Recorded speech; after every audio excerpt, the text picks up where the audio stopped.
Welcome to the Endless Honeymoon podcast. End of the world edition. No, things are looking great. Things are looking bright. You know, I the day after the election went out to my neighbor. She came outside. I was like, "Hey, how you doing?" She's like, "Pretty good, actually." I was like, "Fuck you." Oh, well, we live in a new world, but it's the same old world that we suspected it was, but unfortunately, it's exactly what we expected. You know what else is funny? After on Instagram, after the election, all these people were posting like, hey, it's okay if we have different opinions. We can all still be friends. That's how you know they voted for Trump.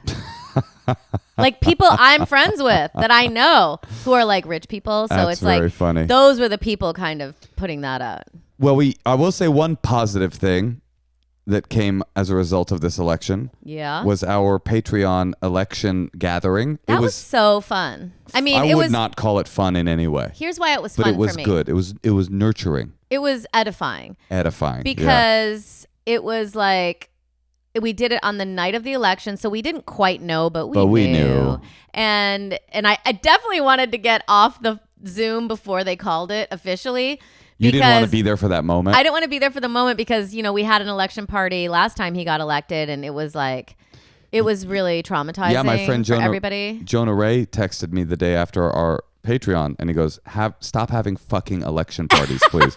I don't think we're the It wasn't albatross. really a party. It wasn't a party. It was like it was kind of a very intense sharing session. It was like we let everyone go around. Everybody talked about how they were feeling and how they were going to plans on staying positive.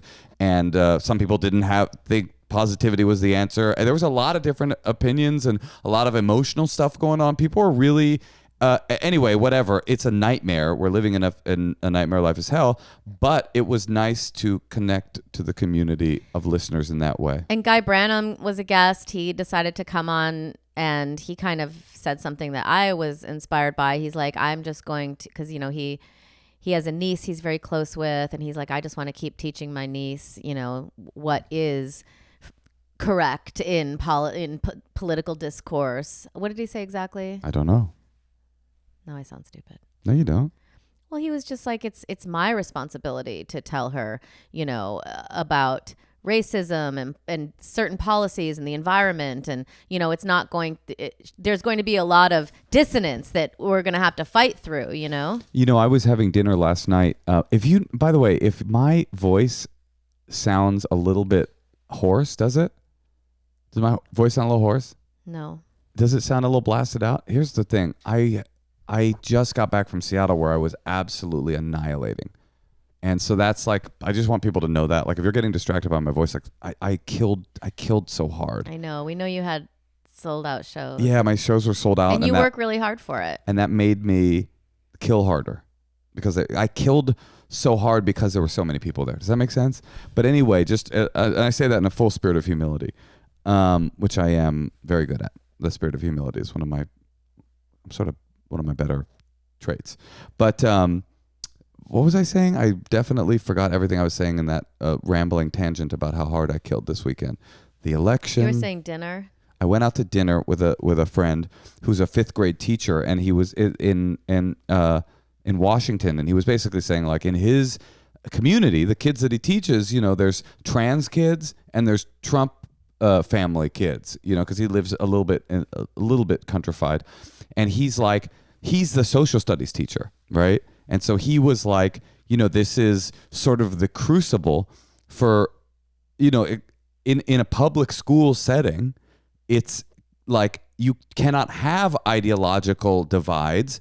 You are going to have people that live across these two existing realities, and they are young and they're going to have to find a way to communicate. But the toxicity, he was saying how inspired he was by his students, even though they don't agree, the toxicity is not there because they're young. They're 5th graders, so they're smart enough to start thinking sophisticated political thoughts, but they're young enough that ugliness is not the default, which I was thinking is really funny, that adults have become much crueler than children. You always think about kids can be cruel, but now it's like the adults don't model kindness any longer. Now the adults are modeling cruelty, and it's almost like you have to literally look to the children to go like, okay, how can we find a way to disagree without being disagreeable in our future, if there is to be a future?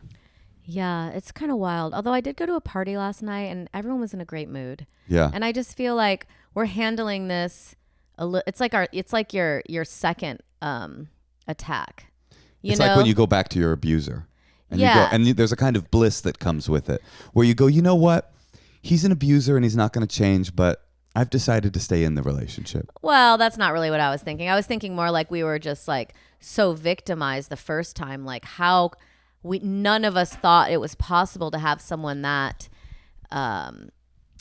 just Grody is the word you're yeah, looking for. like in charge and like unprofessional and criminal, and it was everything about it and all the sexist stuff and it was so, and also like uninformed, and I think we were just like blasted by that, and now we're just like, oh, okay. Everybody was in a good mood.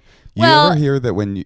Oh, it's not that they were in a good mood. It was just like, I think we're all handling it a little better. And That's for sure. the thing that I really liked in the Patreon is that we all kind of collectively came up with some really interesting solutions. And what one girl said, which I was really stuck with me, is I don't know if anyone's seen the Martha Stewart documentary. Yeah. But, you know. You're in it. I am in it. But when Martha Stewart was going to jail, they asked her, how did you prepare for going to jail? And she said, well, I went to the gynecologist. I went to the dentist. And she just kind of like practically... I baked a ham, I believe she said. She just practically addressed the things that were like... What's in front of your feet? Exactly. And I think that's all we can do. And, you know, I think that focusing on family and loved ones and... One might even trying to be good people in the eyes of people who are like purposefully trying to be bad because the president is egging them on. I mean, I don't know what that is about. One might even say, show up, do what's in front of you, let go of the results. And you really have to let go of the results right now and pay attention. You know, they used to say... And pray we get the house. And pray we get the house? Oh, and pray you get the house. You know, they used to say in AA, where are your feet? That's like an old school AAism. Where are your feet? You'd call somebody in anguish and turmoil, and your sponsor would say, well, where are your feet? Right? Like, look down. I hate that advice. Why? Because it's like, oh, they're on my carpet. It's more of a metaphor, though. It's more of a psychological metaphor, you know? What's the next step that you have to take? You're not in the thing. I like that. What's the next step you have to take? Yeah, well, where are your feet suggests that. Is sort of what the where are your feet. Well, I ain't in no AA. I ain't in no AA neither. My point is that when you are in turmoil, you are often in turmoil out of fear of what is to come or regret of what has already happened, right? And that is, neither of those are reality, right? I mean, what happened is more reality than what might happen, but neither of them are reality. What is only ever reality is where are your feet? What is the next step that you have to take? It's not an excuse not to make a plan for the future. It's not an exit out of, fighting or activism. It's not that. What it is the only thing you can ever do is the thing that is in front of you. The only action you can ever take is the next right action. And I think you're right that all there is to do is to continue, because go to the gynecologist. Go to the fucking gynecologist, bake that ham. Bake that friggin' ham. And also, I think that, a couple people in the Zoom were talking about, one was a waitress and she said, I have to wait on Trump people all the time. And, just realizing the humanity and that we're all kind of, and everyone's a victim of all of this misinformation. Except Elon Musk. Yeah. He's cool, though. Yeah, I can't wait for him to be in charge. That's going to be awesome. Do you know that Grimes is in the running for Secretary of State? I did not know that. I was shocked. Cybertrucks for all. Cybertrucks are going to be the new military tactical operations vehicle for the Marines. X, formerly known as Twitter, is replacing books. Did you hear that? You can make jokes all you want. Well, we're a comedy podcast. You know what I realized too? Yeah. No, I'm not going to say this. Listen. What's that? No, now we're curious. No. What? It's too elitist. Okay. Well, okay, I'll say it. Okay. I mean, mean, we can always edit it out, honey. I just think it comes down to IQ and mental illness. You know, here's why I don't. And mental illness, like billionaires have mental illness. What is it? What do you think they have? They have a brain infection where they think money is the only thing that matters. What do you think does matter? Love, right? Your family, love, doing good things, making people. They like their families too, though, man. They like their families. But I hope that, like, when someone does me wrong, I don't want them to burn in hell. I just want them to leave me alone. Mm-hmm. You know, like, I don't have like anger in my heart. Maybe I'm Christian in my heart, or maybe I was raised. You've always been Christian. It's in like your heart. turn the other cheek. Like, I only want to create good if possible. And I don't think that's what other people, I think people want to create and amass power for themselves. And I think that people are infected by fear.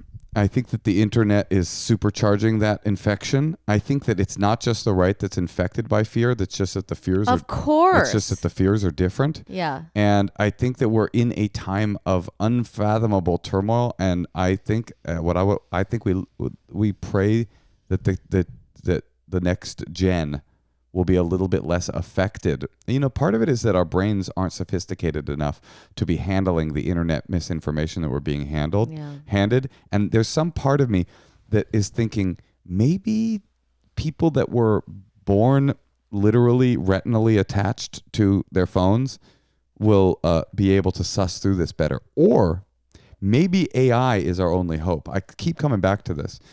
I have no hope in humanity. There was a percentage of AI that was supposed to be reserved for doing good, and they just they've already gone past that. It's like all commerce now. They've already decided. Right. I mean, it's like it's a ball. It's like Katamari. It's like it's already out of control. I'm sorry. It's like what? That's the only video game I've ever played. It's a great video game. Katamari something. Katamari Damacy. I referenced it in my book, Subculture Vulture. But that is what's happening with the read that internet. part? Yes. But I had already thought this. The internet, maybe you got it from me. The internet and misinformation, it's like this like ball that's getting bigger and bigger and bigger. And AI, it's like they're not going to use any of it to help. They're going to use it to make money. Well, but it is an and illusion. have power. It is an illusion to think, I believe, and maybe this is the last shred of optimism within me. It's an illusion to think that because things are trending bad, they will only continue to trend bad. And so the fact that AI looks so daunting and scary, it doesn't mean that it might not destroy us. It might destroy us, but we will destroy us. I'm sure I've made this point on the podcast before. I believe humanity is doomed unless something intervenes. And we've been waiting around for the Messiah to return, and he don't seem like he's coming. And so maybe that's what AI is. Like, I was thinking about this with election denial, although somehow, miraculously, ever since Tuesday, all the election denialism complaints have sort of evaporated in the wind. But anyway, I was thinking, these people will never trust election officials, right? The election denier people. They'll never trust election officials. Now, they are afraid of computers, and that is a difficult thing to get over. But history, time is long, things go on. AI might be the only thing that could save democracy worldwide, where you go, okay, we're no longer giving this decision-making certification process to a person. We're going to give it to AI because it's truly neutral, and it will decide whether an election was fair or not. And then you just iterate that out like by 1,000%, 1,000,000,000%, to everything that is causing irreconcilable strife between human beings. If you port that to AI and say, you decide, then conflict can get solved without bias. Now, listen, is this dystopian? Is it terrifying? Is it Terminator 2? Are we likely to have our throats slit by our Roombas someday? Absolutely. But I am sure that human beings are on a trajectory to destroy each other. Well, you know what? Here's what you can do. Join our Patreon. It was such a successful gathering, and it really did make me feel better. And some of the people who joined said that they had just submitted their dating profiles. We're going to help people punch those up. And we're also going to have more of these events. So I'm thinking we should have some kind of mixer for singles. Ooh, a honeymoon or singles party? Yes. I love this idea. That's what I want the next thing to be. We can focus off of politics. Join the Treon. Another thing that I have come to realize, and the Patreon helped me with it, is that in these times where you're like, what is stability? Who are my neighbors? Like, finding communities where the people around you are like-minded and you feel comfort, that's like everything. I made a list of all the things I like to do. That's nice. The What other was day. on it? I mean, it's kind of personal, but It's personal. I don't get to know what you like to do. well, I mean, what is it? Fuck random dudes? no, it's like on. Well, I mean, I could tell you, I like to listen to music. I like to. Whoa. TMI. I like to play tennis. I like to. There's like 5 books I want to read. I like to meditate. I like to help my daughter with her reading. I like to cook. I want to start planting things. And like every day, and there's like 10 more things. Oh, I like you too. Did I make the list? Yeah, you were on the list. Was I? Yeah. What was it? Was it boning? Yeah. Boning made the list? Yeah. Fuck yeah, brother. So that was, that was just, and I try to glance at the list every day and try to make sure, I want to make sure I like hike my dog every day. Like I'm just like trying to do all the stuff on the list as much as possible. That was kind of helping me. Can I say something to you? Yeah. You're kind of mentally fired up right now. Oh, that's because I stopped smoking pot. Oh, is that what? I thought it was the election. I thought you had a big no, I swear. That's bad though. No, you seem like I think it must be in some way. You just seem really like mentally fired up. Like you're supercharged right now. I love it. And you're in a power suit too. That's what it is. No. You're like a man. You're like, you seem really smart right now. Hey, you're in a man's outfit. You know what? You want What? You want to know something? Huh. I don't mean to belabor this point. Maybe I'll just save this one for the next podcast episode. But Yeah. you know how you say like men are the problem? Yeah. Guess who voted for Kamala much more percentage-wise than white women? White men. Jewish men. That's right, Jewish men. We are not the problem. You are. All right, listen. I think it is time to switch gears and let's have a palate cleanser. Do we have some nasty secret we can listen to? Yeah, let's listen to some cum. Hi, Moshe. Hi, Natasha. So my secret is that I am an au pair, like a nanny, and the family has me do laundry for them, which is totally fine. Like, that's part of my job description. But I'm a nanny in Europe, and apparently the washing machine in Europe only has 2 settings that I can read in the language I don't speak. One of them is a 3-hour setting, and one of them is a 20-minute setting. And I'm way too lazy and impatient to do the 3-hour setting. Mm-hmm. So since I've been here, I've literally only washed their clothes in the 20-minute setting. And I kind of don't feel bad because who waits that long to get their clothes washed? But also, I'm assuming it doesn't wash it that well. So, yeah.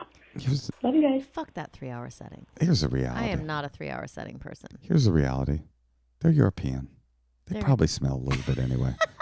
We're not adding fuel to the fire.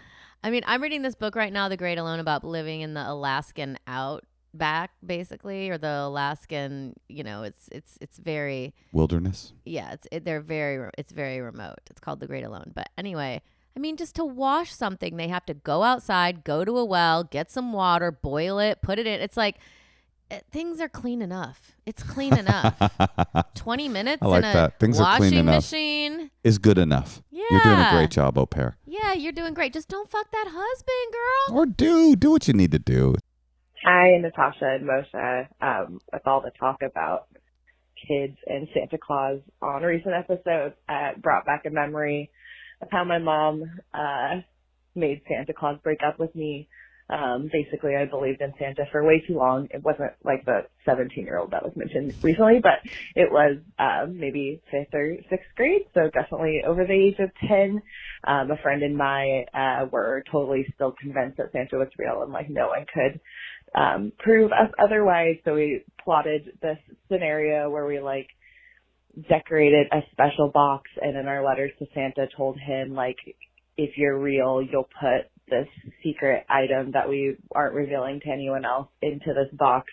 And lo and behold, our parents kept us alive and did that for a year. And then the next year, I guess my mom thought maybe I'd get over it by then. She, I wrote my traditional letter to Santa and left it out for him. And the next morning there was a letter for me from Santa that basically broke up with me and told me that he had other kids to visit and give presents to, and that he would no longer be coming to my home. I haven't really talked to my mom about this. I'm not sure why she didn't want to just tell me directly and kind of wanted to keep up the lie and have Santa move on for my life. But anyway, that's my secret.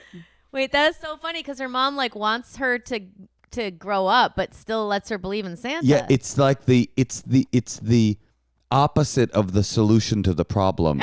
It's like you don't want the symptom of the problem, but you want the problem to continue. It's like the vibe of that is, I don't want to buy you presents anymore, but I would like you to continue to believe in Santa for the rest of your life. God, I was such a cynical child. When did you stop believing in SC? I'll tell you when. I was probably 6, and I went up and did my daily search of my mom's bedroom. Yeah. I used to love, but I noticed my daughter does that. Really? Yeah, like she'll like go through all my stuff. Like I used to love to go through my mom's personal drawer, her sock drawer, and then I remember opening up these mirrored closets and just seeing like tons of presents. And I was you like, thought, oh, okay. I sleuthed that shit together so fast. And then I went to 3rd grade or 2nd grade the next day. Maybe I was 7. I don't know. I went to, and I raised my hand. No, wait, what was it? I was such a little, I remember the teacher left. And I told everyone Santa wasn't real. you like stood up, was like, while she's gone, while I have your attention. Wow. But then I have another memory of raising my hand and being like, Yolanda said Santa's not real. Even though I knew it wasn't real, just to like get someone else in trouble. I was a terrible child. Yeah, you sound like a real bitch. Well, I'm glad that I'm going to get it all back with my kid. Well, she doesn't believe in Santa. She doesn't believe in the tooth fairy. I know, the first tooth, she was out. Dude, she never believed in the tooth fairy. She's just not, she doesn't have that. She has my materialism. There's no suspension of no, but she's always believes in casting fairies, spells kind of. and like. But she doesn't believe. She does, like though. Tinkerbell would die. She'll say to me, she's always saying to me, Mom, life is a dream, right? What if all this is just a dream? She believes in simulation theory for sure. She just doesn't believe in Santa Claus theory.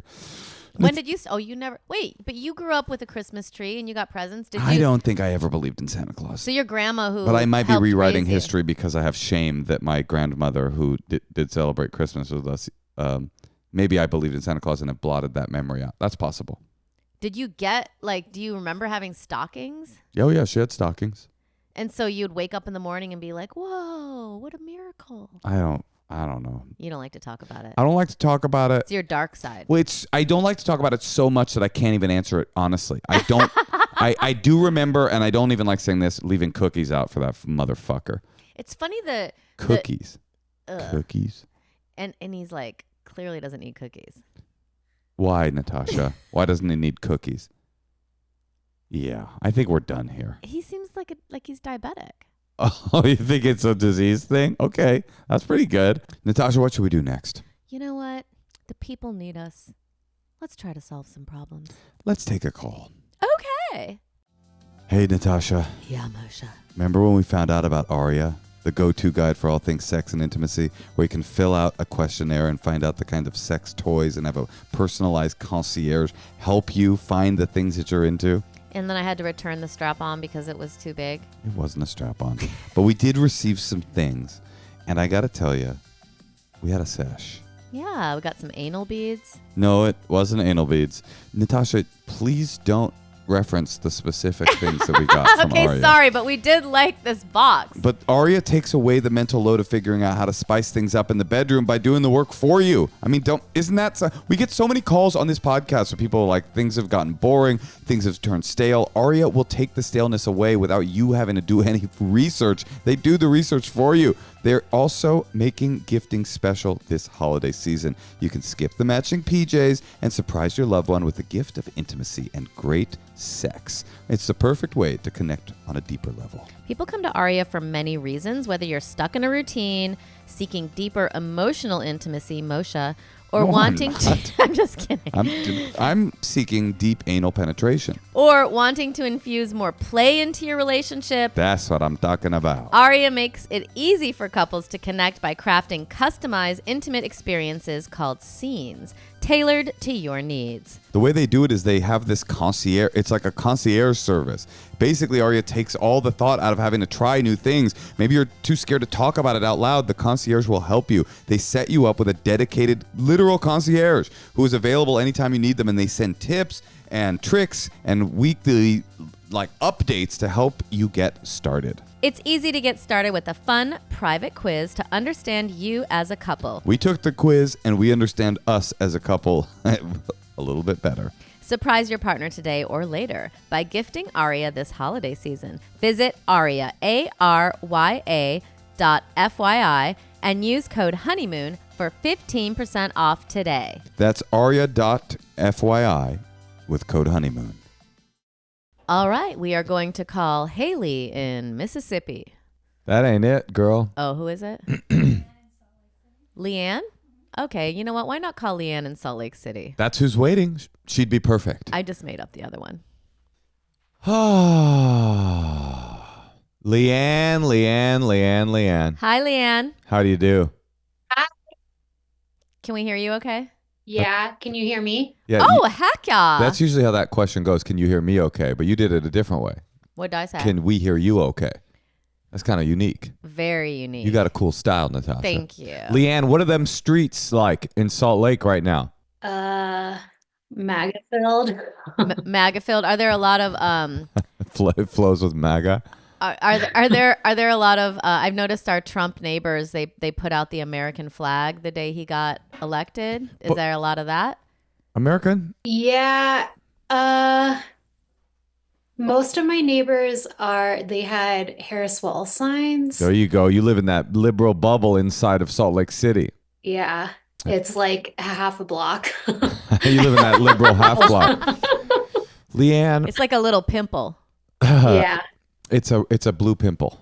The blue. Leanne, how can we help? Let's not talk politics. Let's talk you, a tix. Well, my question is related to politics. Oh, here we go.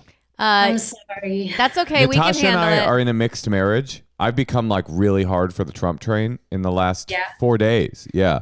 I've revealed myself to be super Trump, and Natasha's having a very difficult time with it. Is that what your question is? Yeah. So, like Natasha, I was devastated by the election results. And I'm also a new mom. I have a 3-month-old daughter. And my best friend, who lives in the South, is a Trumper.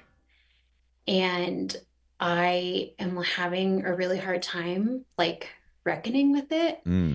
And so there are some other people in my life who are also Trumpers, and I've put some intentional distance between those people and those relationships, kind of giving myself some space. But my best friend, she's also a new mom. She has a 2-month-old. Oh, so she's sending you ivermectin recipes and stuff. She's you got to put a little ivermectin in that formula, girl. I see. Has she told you why she voted for him? Oh, I just want to know. We know why. Come on. I think it's just she is more conservative, and I've always known that. But our differing views kind of were inconsequential, but now that he's president again, I'm oh my God, but so You're give me a Republican, but not a psychopath. Yeah, you're in Romney territory. That's your problem. Your guy is Romney. He's right there. You're my kingdom for a rhino, but unfortunately we're out of the rhino zone. So so basically you're saying it's not really an option to take a little bit of distance from her without, it will beg the question, right? Like that's an incorrect use of beg the question, by the way. I've just found that out. I don't know how to explain what beg the question really means, but it's not that. At any rate, the point is you can't just take some distance because she's calling you every day with mom tips and stuff like that. Yeah, and also she is like struggling with some postpartum depression right now, and she lives in the South and was like impacted by the hurricane. Her baby was hospitalized. Like she has a lot going on. She's like Trump will in this, fix it. Natasha. yeah, What? I know, but I mean, it so is. I feel like I want some space, but also don't want to be a shitty friend and like abandon her when she's like in this, because I also get it. Like I am a new mom and life's hard and you want to rely on your friends that get it too. Listen, if it were just a regular Republican who had conservative ideals, I feel like maybe there's a chance I could try to like put that aside. But the fact that he's a known psychopath who was responsible for government insurrection. And it's like, it's just, I can't go there with anyone who can't see that. Additionally, I do think you can have pity on her, or at least understand and empathy that everyone was targeted. Elon Musk bought Twitter 4 years ago, and I'm sure he's been figuring out how to target every single individual person. Like we had someone on our podcast, I talked about this earlier, whose husband was a firefighter. I know I don't know this for a fact, but I'm sure she got targeted. Defund the police stuff. The left wants to defund the police. You're a part of that. You don't want to be a part of that, do you? Look at your husband, how hard he works. I mean, and not only is this misinformation being bugled all throughout Twitter in America, Russia's picked it all up. It's really dangerous, but I'm sure I'm susceptible to it. Maybe that take is fake news. I'm just saying it's like we are all so vulnerable to this. So I guess that is one way you can kind of have pity on her. You're looking at me like I'm crazy, Moshe. No, I'm impressed with what that was quite a speech. Okay. That was good. I mean, I have a slightly different, well, I don't know what your take actually is. My take is, well, it's not really that helpful because I don't think I could be friends with someone who would be okay with not a conservative in the White House, but someone this volatile, this, our kids now are going to have to my daughter I haven't even told her anything about Trump. And she was like yelling out the window yesterday, like, Trump sucks, and like making a fart noise. And it's just like, how? She was? Yes. Like they're just like talking about it at school. Like it is just going to be so detrimental for, actually, I just thought of my friend, and I do think I have a friend who voted for Trump. Which yeah, is you definitely do. Everybody does. I have a take. Which is, how long has this been your best friend? We met in 2017. So you've been long-term friends. You don't want her out of your life, right? Right. So you just want a little bit of mental space to be able to forget that she voted for Trump. But I think that your job, this is my take, and maybe this is a spicy take. I think that your job as her friend is, if you don't want her out of your life. Now, I don't happen to believe that everyone who, whoa, there's a ladybug on my knee. Ooh, that's good luck. But it's a red insect. What does that mean? Red insects. It's good luck. You don't I got want a ladybug on my knee. How cute is that? Listen, I don't think that the job of a friend is to agree with everything that their friend does or believes. If your friend was a rapist? I would love him. No, I don't. I mean, that's so extreme. My point is that I think if you listen, I have friends that are active drug addicts. I'm not agreeing with the way that they live their life, but I'm not going to cut them off either unless I get to the point where the behavior is such that it's no longer a nourishing friendship. It's so I guess that's the question you have to ask yourself. Is she a good friend that did something that you've vehemently disagreed with? Or is she somebody who's like inserting that decision into your relationship? So, because to me, the only reason to end a relationship over politics is when the person refuses to accept, I don't want to talk about this with you. And so So yeah, there are extremes. If my friend was an avowed racist, and I don't think I could be friends with that person. What if he stole? If he stole what? The election? Like my friend Joe Biden? No, I'm joking. Come on. What if he was a thief? If he was a criminal thief? Yeah, he like broke into people's houses. What are you trying to get here? Well, I'm just like, I do think there are limits to how much. Well, what about your friend who voted for Trump? Are you going to get rid of him? I don't know for a fact that he did. Okay. But I do think he's more of like a chaos agent. Okay. Are you going to get rid of him from your life? Probably not, because he does have like valuable information. This is my point. My point is that and yours might be like, mom, you know, like there might be information. It's like her best friend. So my point is that your job. Well, I was going to say that, you know. Nobody wants to hear my point. Sorry, no, go ahead. No, you go ahead. Moshe has points up the ass. Here, do you go ahead? I do have points up the ass, which is why I voted for Kamala. I think that like it's beyond like difference of political opinions, you know, like it's I agree. Like morals and values. I agree. That's what I'm trying to get at. But okay, Yeah. but you're okay. May I push back? You guys are right. You're right about that. But you're both saying you don't want to get rid of these people from your life. So either you've decided that your relationship it supersedes that moral decision, or you're both hypocrites. What is the choice? If you want her out of your life, that's a choice. But if you're saying like, oh, I just need like 6 months off from this friendship, even though she's going through all this emotional turmoil, but I'm going to keep her in my life as a friend, then I think your choice is clear. You have accepted the fact that she has a moral difference than you, but you still want her in your life. And so therefore, I think you support her through the parts of that she needs support through, and you tell her, I don't ever want to talk politics with you because I find your moral decision to be abhorrent. I think that's an acceptable compromise. Yeah, not everyone's concerned about the environment going to hell and, you know, immigrants being deported who've been here for 25 years and just the toxic language and the emboldening people. You don't want me to talk about anything? No, it's fine. It's just like yes, we all agree. There's a moral aberrance that is occurring in the right wing of American society. Maybe all of American society, since we're in the minority, we just found out. Maybe if it was Mitt Romney for president, I'd think the same thing. I don't think you would. But my point is, if you're going to not get rid of the person from your life, then what?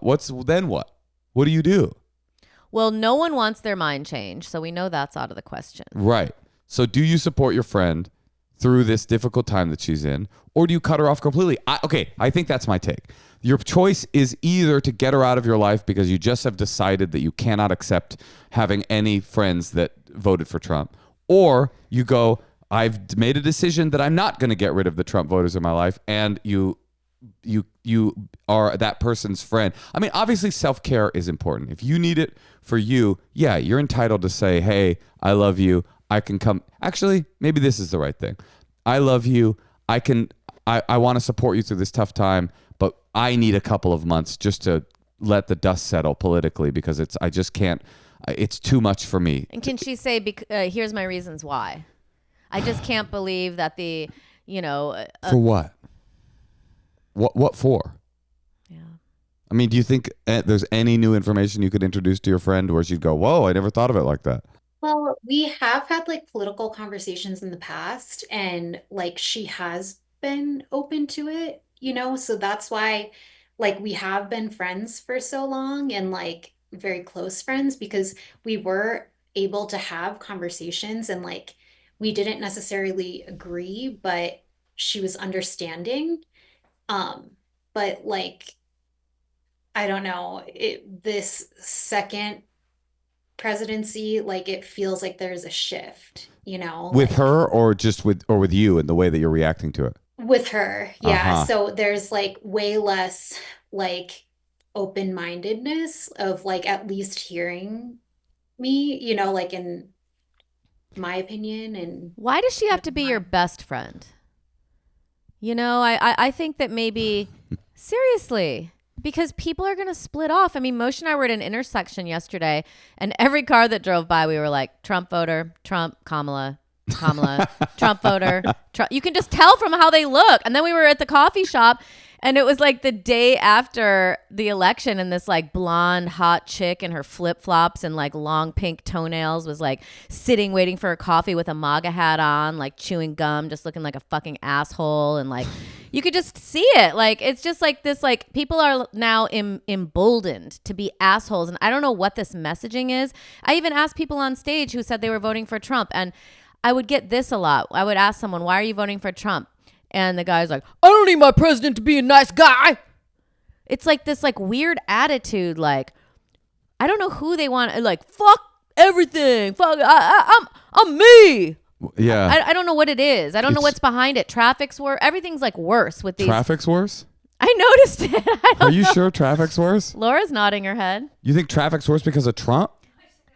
I just think he's like encouraging people to not be good people. I don't know what that is. I'm sure there's a name for it. I mean, this is why sometimes you don't want to do political stuff? I don't want to do political stuff because I'll start running my mouth? No, I mean, I agree with everything you said, but it just feels so pointless. Yes, there's a malignant tumor that is growing in American society and world society. Yes, cruelty has never been more popular. Yes, the anguish of your political foes has become a political objective, just watching liberals cry. And yes, yes, all of these things are true. But then it's like, I get down to this, like, then what? So what do we do? The most important thing you've said to me so far is that she doesn't want to hear your opinions. And I'm like, that's not a best friend. What is that? I don't want a best friend. Regardless of political affiliation, if somebody's decided they no longer want to hear what I have to say, what is the friendship? Is the friendship just history? Is that all that it is? Or what do you get out of it? No, yeah. And like, we have a lot in common, and we have supported each other through different things throughout, the years of friendship. And I think that she is a really good mom. She's really funny. We like laugh a lot together, so there are like overall, like I really enjoy our friendship. We're really close, and like I could tell her anything and not feel judged and things like that. But just like the past few months of like leading up to this, and anytime like politics came up, it was like, I was shut down or like hung up on. But then she would call me back and be like, I'm really sorry. I just got really heated. I know that you have a good heart, and I hope you understand that I do too. So there is a level of understanding, but I just, maybe you need to treat her like a sister, because if she was your sister, you wouldn't disown her.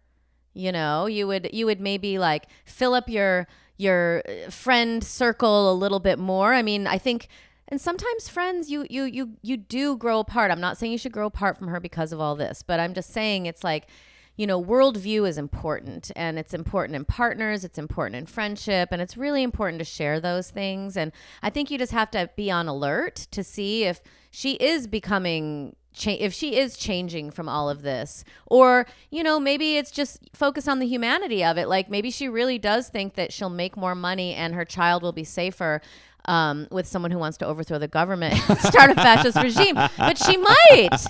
Listen, okay. I think I've been thinking a lot about this in the last few days and last few weeks, and honestly, the last couple of years. We believe that the other side is under a spell, right? Like, and they believe we are. They believe that too, right? We all think that we are victims of misinformation, so much so that we believe that people are like in a cult, right? Would you say that's something that you kind of believe? Yeah. If she was in a cult, a real cult, like an actual cult, like, we're talking Wild Wild Country style, if she was in a cult, like more, that's the next block after the liberal bubble block. It's every other block. Yeah. If she was in a for real 100% cult, well, how would you treat this relationship? Because I'm I'm not trying to have compassion for people that voted for cruelty, but I am trying to understand that if I believe that it's disinformation that is creating the schism in American society and is allowing people to vote, for women in particular, to vote against their own interests, I want to find some area of compassion where I go, you are a victim of misinformation. If you're in a cult, then I would have compassion for you, and if I cared about you and didn't want to, like, if a person joined a cult that was in my life, I might say I can't be friends with that person anymore. They're in a cult. But I might say I love that person so much that regardless of the fact that they're in a cult, I am going to love them as much as they allow me to love them, and I'm going to show up for the relationship. That's a personal decision. But are they going to still be your best friend? I hear you on that. Maybe distance isn't the worst thing in the world, but maybe it's not a full distance. You said yourself you don't want to end the friendship. You also said she's not open to listening to your opinions. Maybe it's not about cutting off ties with her, but maybe it's about setting up some boundaries and some space for yourself within the relationship. So it's saying to her, I can't talk politics with you anymore, but I love you and we can talk about other stuff. Maybe it's just calling her a little bit less. Maybe it's taking her calls a little bit less, because self-care is the most important thing. It's most important for you to take care of yourself. But then after that, if you've decided you want this relationship in your life, I think finding a place where you can continue to love her, because it's not going to work to have somebody in your life that every time you talk to them, you are reminded of the reasons that you're seething with anger towards them. It's not. So you got to find, if you're not going to disown the person, a way to be friends with them. And that's probably by reconfiguring what the friendship means. It's not sharing everything anymore. All right. Is that helpful at all? Yeah, I think so. What are you going to do? I mean, what do you want to do? For the past week, I've like not called her and not answered her calls, but if she's texted me, I've like texted her back like short answers just so it's not like I'm completely shutting you out. But she did send me a text on Wednesday that was like, I'm sorry, you're probably feeling bad about the election results, but I hope that this can really heal our nation. You need smarter friends, babe. I know but that's the sentiment of literally every Trump voter. I've been noticing it. He does seem like a healer. I've been noticing it. I'm surprised he's not in the wellness industry. I've been noticing it. All of a sudden, all the Trump voters that I know are like, "This is a time of great healing. This is a time of reconciliation." I'm like, when did you guys become nice? What, on Wednesday? That's when you guys became the cool, compassionate, healing ones? Like, we're supposed to pretend that we've been libtards for the last 8 years? It's difficult. It's a difficult time. And listen, I ain't down with the liberals 100% either. I just think, like, I'm terrified of what the guy's going to do to the country. And I think it's pretty obvious. So it's like, I think you just get a little distance. I think it's okay to be like, yeah, I just need a little space, but love you. How's Frou-Frou? Whatever the kid's name is. How's Frou-Frou? Keep me posted. Let's hang in a couple weeks. Oh my God. I love this. Natasha, you hit it. After all this blabbering, after all this liberal blabbering, Natasha came to it. Have you responded to the Wednesday text? I didn't respond to that, but then she texted me again, like about something else, just asked a question. I responded. You got this. You write her back. By the way, this is just what Natasha said. Thank you for your message on Wednesday. It is difficult. To be honest, I'm just going a little nuts, and I'm taking space from everything. But I'm gonna hit you up when my head comes above water. I hope Frou-Frou is great, and I'll text you soon. And then you take the time that you need, and you haven't said, "Fuck you, I don't want to be your friend anymore." Maybe in a month you'll go, "Oh, thank God I sent that text because I love her and I want her in my life." Maybe in a month you go, "You know what? I've hardened in my stance and I'm done with this relationship." But you've given yourself the chance to get space without saying, "I'm taking space and it's because you're a psycho, racist supporting, rapist loving piece of shit." You don't want, nobody wants that karma anyway, and it's not going to do anything anyway. For all we know, mid-January, you're going to be like, "Oh my God, he is healing the nation." And she's going to be right. All right, we got to go. Thank you so much, honey. Good luck. And It's hard. Yes, just don't play games. I think it's good to just say what's on your mind. There's so many people dealing with exactly what you're dealing with right now, and I do think taking care of yourself is obviously the most important thing, and I just be easy on yourself. That's what I think. Bye. Thank you. Good luck. Bye, guys. Well, I hope I wasn't incoherent in what I was saying to her. I'm still working through a lot of this stuff myself. I feel like I feel like a lot of people are feeling this at once. Just like this kind of like what you were saying about the party, you know? Just this kind of like, I'm just going to be focusing on the things and the people and the experiences that I love, you know? Well, that's what the Patreon was saying. And that's what I'm saying. Yeah, I agree. It's like how do we, and also a lot of people were saying, I mean, there was some really cool tips in the Patreon. Remember that one girl told us to get our money out. Get your money out. Get your money out of the banks that are like investing in war. And there are banks that you can like be putting your money in, so they're not going to be, do you remember the name of the bank? Yeah, well, you can Google it actually. You can look up, and climate-friendly banks. You can look up community banks. Like that's a very easy action item to actually make a substantive difference. If people started doing that, it would make a change. But the truth is, I'm not even talking about activism, and I'm not anti-activism. I think that stuff's good. I'm more talking about like a perspective shift. Like I will not allow and maybe this is a expression of privilege, but I will not allow myself to be driven crazy by the news cycle for the next 4 years. I can't take it. I don't have the mental stamina for it. I will be focusing on you because I like you, on our child because she's okay too, on the surf culture that I'm a member of, on slam and techno beats, on nature, on my family, the people I love, the city I live in, the state that I'm in. Yeah, we still got to work on that slice. Yeah. Like remember Kamau was talking about it, like how can I extend my life and the things I like one more step outside of myself and my own delights. Yeah, there was this idea of the do you know what the Buddha of infinite compassion is? Mm-mm. It's like this Buddha that you'll see with his arms wide out. And it's like a Buddha that's like almost offering a hug. And I heard it described once like basically most of us only have compassion in our hearts for like a very small circle of people, right? Because there's so much suffering and beyond suffering, there's so many people that anger us in the world that our world shuts down to this very tiny, just me and my people. And the Buddha of infinite compassion has his arms spread wide open saying, I will be compassionate for everyone on earth. And maybe that's the challenge for all of us in the coming years is like, how do I maintain compassion for people that anger me? How do I maintain compassion for people that I think made immoral choices? How do I maintain compassion for a world that feels diseased? I don't know that I'll be able to pull it off, but I guess I'll work on it. And in the meantime, I will be focusing on my circle.